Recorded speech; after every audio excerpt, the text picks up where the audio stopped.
கேட்டுக்கொண்டு வருமா? தோட்டத்துக்குள் பறவை வந்தால் வேலி என்ன தடுத்திடுமா? காதல் காட்டு செடி போலே கட்டளைகள் போடும் போதும் பூக்கள் பூக்க மறுத்திடுமா?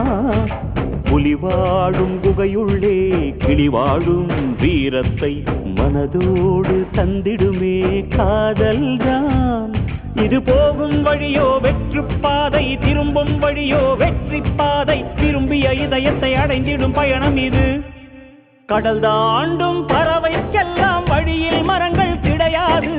ஆனாலும் கண்டம் தாண்டும் சிறகுகள் வலிக்காது. மலையேறும் எறும்பின் கால்கள் வெயிலை மிதித்து உடையாது. மனதோடு காதல் வந்தால் மனிதா தடையேது.